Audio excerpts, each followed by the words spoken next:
So last Sunday, something important happened, something consequential, something that has meaning, something in quotation marks. And no, I'm not talking about the Academy Awards. Nobody cares about the Academy Awards. Nobody cares about a bunch of old men sitting in a circle and jerking each other.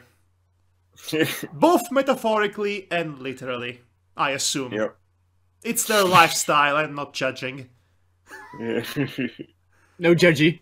No, something important happened in my country, which were the elections. Yeah. I was just hearing about that, actually, just yesterday. Yeah, it's on the news on British televisions as well. Well, let's do the song and dance.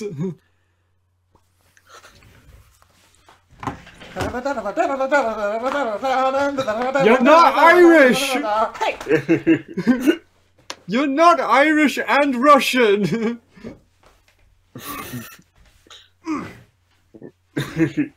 And you're not an oarsman either. For the Olympics. Well, that was the dance. Who's Yeah. providing the song? That was definitely a dance. That was definitely not an Irish Russian dance.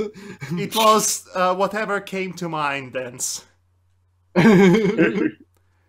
Me failing the Fiddles McGinty has nothing to do with any of this, sadly. I wanted to vent a little bit about the current situation with the election and the elected government, or lack thereof, as it were.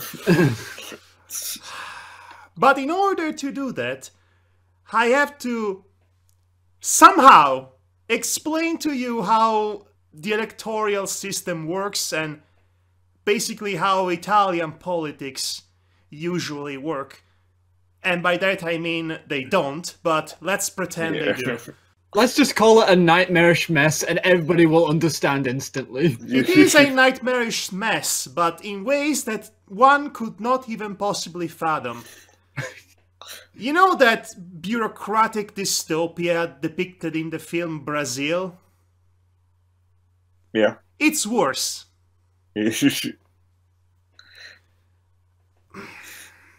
Where do I start? I guess I have to start from the beginning. We abolished the monarchy. Right? That's part of our history. And we started up with a republic. Instead of having a system that gives too much power to a single individual, we created a system that gives power to nobody.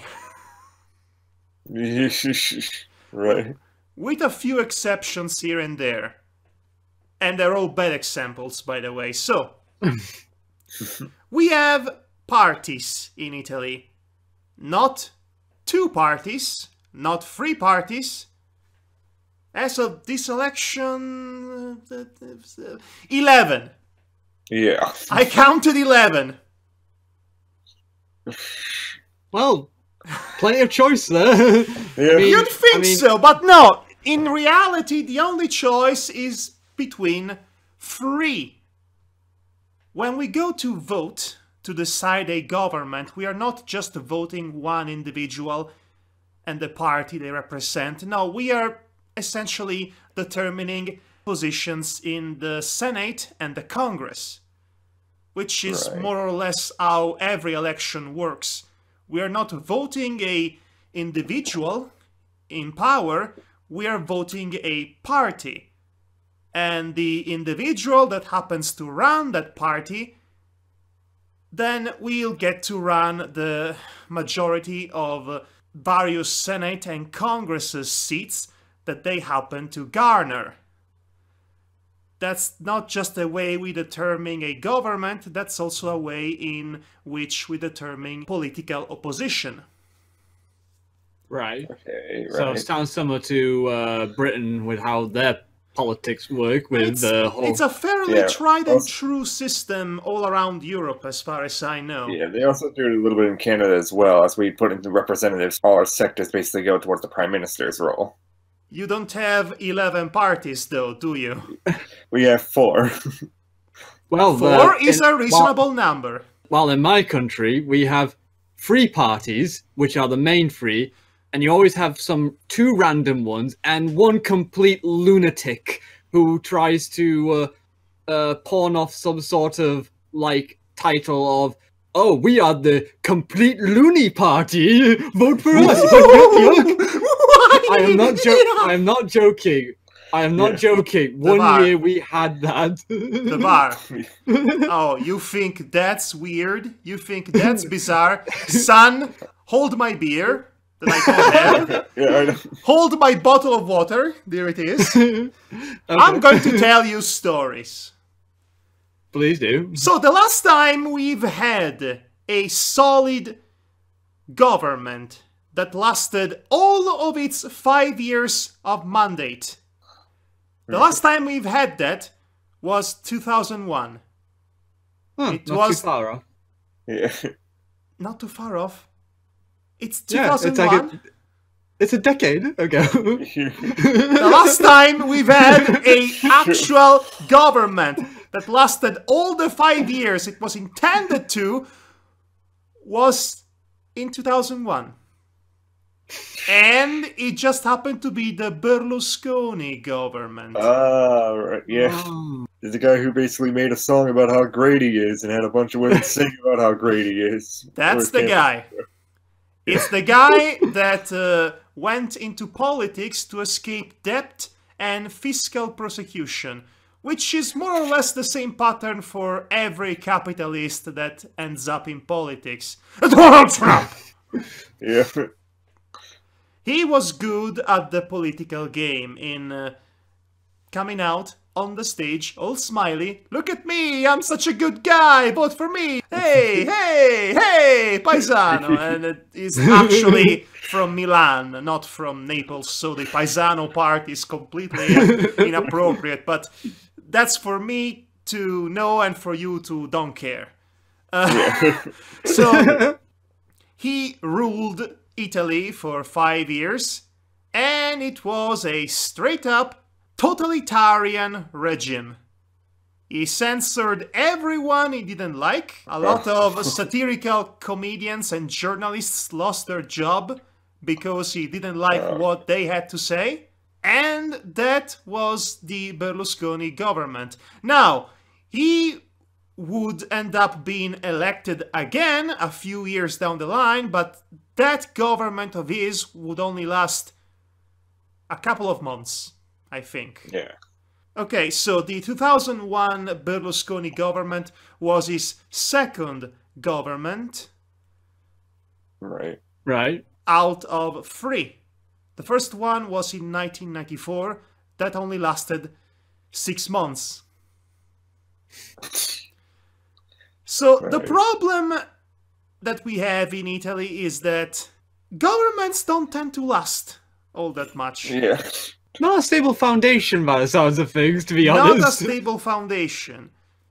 Yeah, a lot of the candidates that I just heard about are just more crazy.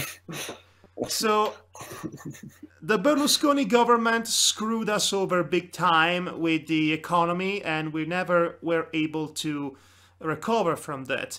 The subsequent left-leaning governments did not manage to do anything at all in that regard, and so we became stuck in a perpetual loop in which there is a left-leaning government that tries to do something, but then they get stopped by a strong opposition, and the vice versa also applies. Yeah. There are too many parties. They are all very much attached to that little sliver of power that they can hold. There is always somebody who votes for them, so they always end up with seats in Parliament and Congress and the Senate and the various regions, rinse and repeat. For example, the Prime Minister that was serving his duty to govern the country before the election was a guy who was put in to replace a previous government, which was put in to replace a previous government, which was put in to replace a previous government, and I forgot when was the last time that we, the people of Italy, actually democratically elected somebody. And I have been using the word government so many times it has lost all meaning, so from now on, instead of government, I'm going to say pigsty. How are we ever going to have a proper solid pigsty if there are so many parties with so many voter bases? How are we going to work around that? Well, there is a way by which the politicians have figured out how to make all things work in theory.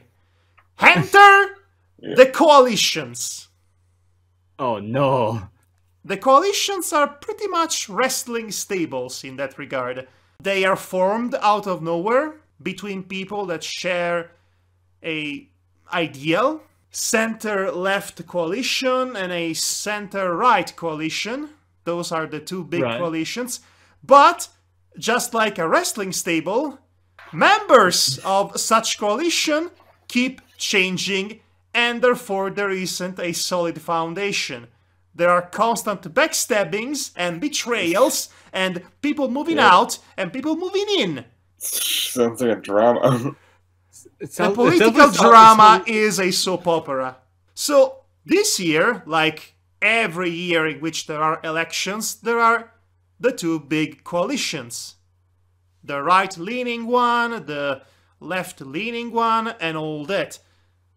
The idea is that, guys, if we ally ourselves with each other, we all share the same vision for this country, then we can take all the votes that we have received individually and add them together. That way, we can become more powerful than ever. Does that sound like a logical conclusion? On paper, it is. It's stupid that we have to do this, but on paper, it's a solution. But not this year. Why? Because of the newcomer. Here comes a new challenger! In the past few years, a newer, younger, and more energetic, youthful political party has established itself. And they were really quick to make enemies out of literally everybody in the other political areas. Right. They have received a huge traction from that part of Italy, mostly younger people who are sick and tired of the current establishment. Basically, they are our equivalent of the Libertarian Party. Right. Although I'm actually using Libertarian as a shorthand to refer to them because I have no idea what they're supposed to stand for. Nobody has any idea what they are supposed to stand for. They have no idea what they are supposed to stand for. The only reason why they are so popular is because they barked louder and more vehemently than anyone else. And they are really good in promoting themselves via social media. Hence why they are the younger, more attractive party to vote for. But again, their whole political statement is everyone else suck, so give us a chance. And you know what? And you know what? Everyone did give a chance. It kind of almost completely worked. It does not help that A, the center-left coalition has failed us too many times to count, and the center-right coalition is led by the party known as the League of the North. Oh my god. Which sounds really cool, but they are the party of the xenophobic fascists. Oh. Oh god. Yes, their argument has always been about immigration is bad. If there is one thing that awakens the xenophobe inside a soul here in Italy is immigrants. You have better brace yourselves, guys. You are not going to believe this. I'm braced. He totally looks braced, guys. I'm braced. Totally. The so-called Libertarian Party that I'm talking about is named the 5-Star Party. Yeah. Well, The 5 stars. that, are you sure this party wasn't just a joke that they basically decided no one's gonna vote for us? Well, funny you should mention this. Real funny you should mention this, because the guy who founded this party originally was a comedian. Yep. He was. His Real name funny was guy. Beppe Grillo. And yes, he used to be a comedian that became really, really angry at the government and ended up essentially... Oh, I'm sorry, I meant to say pigsty. He became really, really angry at the pigsty, that his angry opinion became a manifestation of the anger that's residing in all of us. Unfortunately, his party turned out to be just as bad as the other ones, Yeah. in He many did make him a ways. fun day, though. I believe he came up with days called fuck off days. You would be right about that. But Beppe Grillo is not the one running for the government and leading his party to victory. No, it's a guy named Di Maio, which sounds like the... Cinco de Mayo. I was going to say it sounds like the name of a yogurt, but I'm going to go with Cinco de Mayo. It's a bit more dignified, but not by much. So, in spite of the 5-Star Party running solo for these elections, not being part of any coalition, they still garnered 32% of the total votes. That's quite something. Yeah. Which is more than the entirety of the left coalition managed to garner. Basically, the leading party of the left coalition was the Democratic Party, because yes, now we have one of those here too as well, which had a 18% of total votes. But the remaining 4 parties in the coalition struggled to get a 4% in total. Meanwhile, there is the right-leaning coalition led by the xenophobic fascist. Now, that coalition, they managed to garner a grand total of 37% of the entire voter space. But none of the parties in the coalition managed to get an individual sum of votes that can even remotely match the total that was garnered by the 5-Star Party alone. The second party with the most number of votes was the Democratic Party, and 18%, and the third one to gather more votes was the League of the North, La Lega Nord, if you want to be more Italian about it. And then there was the Berlusconi Party, which was indeed, first of all, still running. Second of all, yes, part of the right-leaning coalition. That was the 4th most voted one. So at the very least, somebody learned their lessons. And to think that good old Silvio Berlusconi tried to buy votes by telling people, hey, I'm going to add 1,000 euros in your pension, you old senior citizens, come vote for me. Can I ask one thing? Like, I've heard that, like, when he first got out of politics, he basically got barred from taking in politics for, like, 3 years or something. Like, in 2016. He wasn't supposed to get back into it until 2019, but he's in it now. Well, I guess he can't do math. I mean, and I think nobody can do math. So, what we have here is a really typical situation when it comes to Italian politics. We are at the cusp of determining a new pigsty, but there are not enough votes in either direction to guarantee a strong pigsty to begin with that wouldn't just cease to exist after a couple of months because the opposition is too strong. But you know what? None of that actually matter in the slightest, because none of the parties managed to get a 40% of total votes. And 40% is the minimum requirement to win the election! Yeah, I can see that being frustrating. This is a circus clown. This is... This is Italian politics, the long-standing running gag of European politics. We are the most laughed at, laughed off, and just pointed at and laughed at country in the European Union.